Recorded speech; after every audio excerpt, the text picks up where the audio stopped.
नमस्कार, मैं संतोष कुमार दास। आप देख रहे हैं एसक्यू मीडिया। जैसा कि बिहार विधानसभा चुनाव की तैयारियां चल रही हैं और कोरोना का एक तरफ, दूसरी तरफ कोरोना का कहर ढा रहा है और लगातार कोरोना पॉजिटिव के केसेस बढ़ते जा रहे हैं। ऐसे में हम आज पहुंचे हैं कोढ़ा विधानसभा के राजद के प्रखंड अध्यक्ष एवं भावी उम्मीदवार वीरेंद्र कुमार दास जी के यहाँ। आइए जानते हैं हम उनसे उनकी विधानसभा चुनाव को लेकर के क्या तैयारियां हैं। नमस्कार सर, स्वागत है आपका। नमस्कार।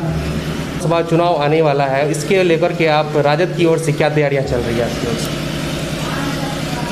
सबसे पहले कोढ़ा की जनताओं का हम सम्मान करना चाहते हैं, धन्यवाद देना चाहते हैं।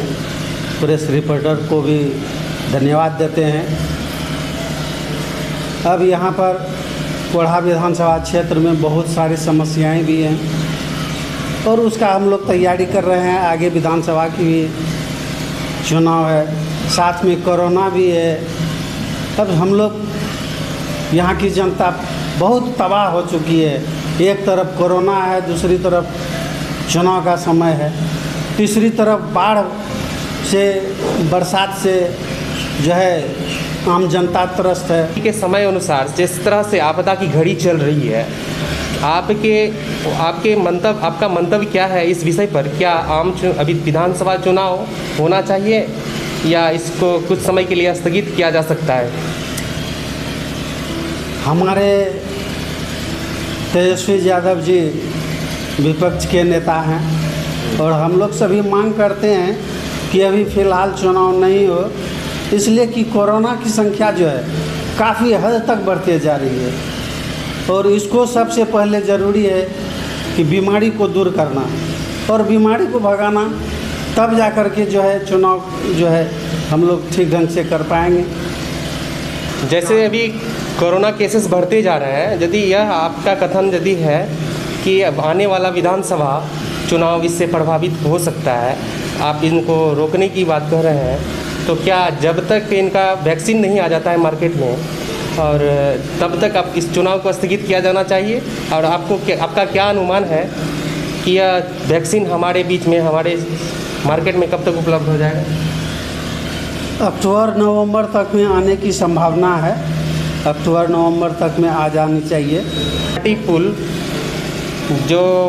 पुल के मामले में बात तेजस्वी प्रसाद ने कहा था कि वह पुल बह चुका है। 264 करोड़ की लागत से बना हुआ पुल मुख्यमंत्री नीतीश कुमार के माध्यम से उद्घाटन करने के पश्चात 29 दिनों में बह जाता है। क्या वही पुल है? पुल तो वही है, लेकिन उसका अप्रोच जो है वो सब धंस गया है। यानी कि सीधा कहिए कि लूट मार की सरकार है। ठीक ढंग से जो है उसका रख रखाव नहीं किया गया और बंदर बांट किया गया है रुपये पैसे का। हम तो सीधा सरकार को दोषी ठहराएंगे, इसलिए कि उन्हीं के अंदर चीफ इंजीनियर जो भी है, ठेकेदार, सब उन्हीं के अंदर में है, उन्हीं के अंदर आते हैं। निर्वाचन आयोग को आप क्या कहना चाहेंगे या लिखित रूप से आप इनसे क्या मांग करेंगे चुनाव को कुछ समय के लिए पोस्टपोन करने के लिए? हमारे तेजस्वी यादव जी और जितने भी गणमान्य आदमी हैं, सब कोई चुनाव आयोग कार्यालय पहुंच चुके हैं, उनको ज्ञापन दे चुके हैं कि फ़िलहाल चुनाव को टाल दिया जाए, या अगर चुनाव आयोग करती है तो पूर्ण सेफ्टी के साथ जो है पब्लिक का ध्यान रखते हुए उनका जो है चुनाव करवाएगी। कोढ़ा विधानसभा के क्षेत्र के कुछ मूलभूत समस्याओं के बारे में आप कुछ बताना चाहेंगे? सबसे पहले तो यहाँ पर होना चाहिए अनुमंडल कार्यालय। उसके बाद अनुमंडल कार्यालय के साथ साथ यहाँ पर जो है शिक्षा भी ध्वस्त हो चुकी है। शिक्षा में सुधार चाहिए और आम जनता के लिए, गरीब गुरबों के लिए जो भी दवाई नहीं मिल पाती है हॉस्पिटल में, उनको उपलब्ध करवाया जाए।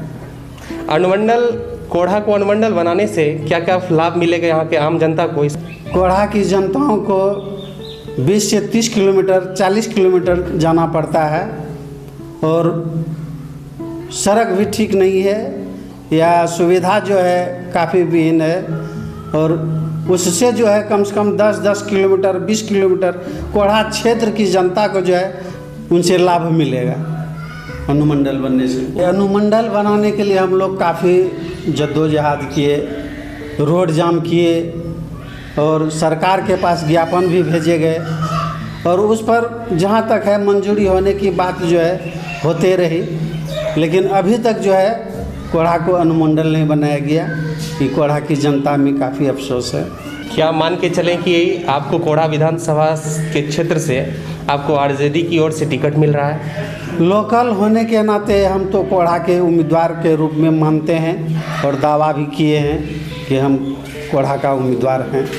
तो स्वास्थ्य सुविधाओं को अभी आप किस नज़रिए से देख रहे हैं अपने कोढ़ा प्रखंड की स्थिति को?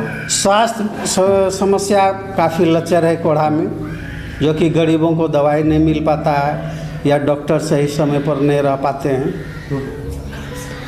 और ये शिक्षा व्यवस्था की बात की जाए, आपने शिक्षा व्यवस्था पर भी सवाल उठाया है। शिक्षा की व्यवस्था यहाँ पे किस प्रकार प्रभावित है? शिक्षा व्यवस्था को तो नीतीश कुमार जी बर्बाद कर दिए, इसलिए कि शिक्षा व्यवस्था में एमडीएम ला के रख दिए, जो कि सारे बच्चे सिर्फ देखते हैं कि भोजन बन रहा है, लेकिन सभी शिक्षक शिक्षिकाएं जो है चुपचाप बैठल है। एक तरह से कहिए कि मोबाइल और 917 पर उपयोग करते रहती है वो लोग। लेकिन शिक्षा और दूसरी बात कि सीधा नीतीश कुमार बाबू ने शिक्षा को इसलिए ध्वस्त कर दिया कि 1 क्लास से 10 क्लास तक मैंने देखा और देखता हूँ कि कभी भी परीक्षा नहीं हो पाती है, जो कि बच्चों में यह भी डर रहे कि हम पढ़ें और हम क्या पढ़ रहे हैं, या शिक्षिकागण शिक्षकगण यह भी समझावे कि हम क्या पढ़ा रहे हैं। तो बच्चों में जो है वह जागरूकता नहीं आ पाती है, जिसके कारण कि शिक्षा ध्वस्त हो गई है। आपदा की घड़ी है, कोरोना संकट मंडरा रहा है हमारी चारों ओर, और प्राइवेट स्कूलों की बात की जाए तो वहाँ पे अभी ऑनलाइन शिक्षा की तैयारी चल रही है। ऑनलाइन पद्धति के माध्यम से बच्चों को पढ़ाया जा रहा है, लेकिन सरकारी विद्यालयों की क्या सुविधा है और सरकार के इसके प्रति क्या राय है, क्या करना चाहिए? सरकारी स्कूल में जो बच्चे नामांकित हैं वो तो पढ़ नहीं पा रहे हैं, सभी सरकारी सुविधा यानी ऑनलाइन सुविधा तो उसके पास उपलब्ध नहीं है, तो वो बच्चे किस प्रकार पढ़ के अपना भविष्य बना पाएंगे? हम जानते हैं कि सरकारी विद्यालय में गरीब गुरुओं के बच्चे पढ़ते हैं और प्राइवेट स्कूल में पूंजीपतियों के बच्चे पढ़ते हैं। जब सरकारी स्कूल बंद रहेगी, सरकारी स्कूल गरीब गुरुओं का है, उनके पास ना मोबाइल है, न तो टेलीफोन है, न टेलीविज़न है, तो इंटरनेट से कैसे पढ़ाई कर पाएंगे?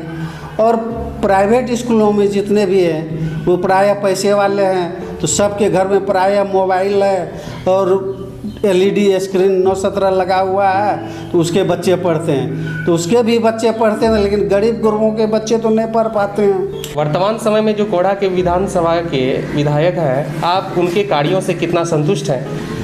जी, कोढ़ा की विधायिका से अभी कोढ़ा की जनता जो है कोई संतुष्ट नहीं है, उनके न काम से, न कार्य से, न कलाप से। कोढ़ा का दुर्गिंजन है कि कोढ़ा विधानसभा क्षेत्र में 2000 ईस्वी से आज तक सिर्फ बाहरी उम्मीदवार को जिता करके भेजा जाता है, लेकिन कोढ़ा की समस्या ज्यों की त्यों बनी रह जाती है। पार्टी में रहे आदमी या गठबंधन के नेताओं के द्वारा गठबंधन के उम्मीदवार को जिता के भेज दिया जाता है, लेकिन कोढ़ा की समस्या को सुलझाने के लिए कोई नहीं आते हैं। हम लोग सभी जनता से अनुरोध करेंगे कि कोढ़ा की जनता, कोढ़ा के लाल और कोढ़ा के ही आदमी को वोट दिया जाए। बाहरी उम्मीदवार जो है यहाँ पर जो आती है या जीत के चले आते हैं, क्षेत्र की जनता उसके पास पैसा नहीं है, कहाँ से कटिहार बार बार दौड़ करके जाएंगे, कहाँ मनिहारी जाएंगे बार बार दौड़ करके, जब जाते हैं तो भेटाते नहीं हैं और एक दिन का मजदूरी भी उनका ख़त्म हो जाता है। इसलिए कोढ़ा की जनता, कोढ़ा की आम गरीब मजदूर आदमी बाहरी उम्मीदवार से भेंट नहीं कर पाते हैं और उनसे मुलाकात भी नहीं हो पाती है। बाहरी उम्मीदवार को कोढ़ा से सिर्फ शोषण दिखाई देता है, सिर्फ शोषण किया जाता है कोढ़ा की जनताओं का।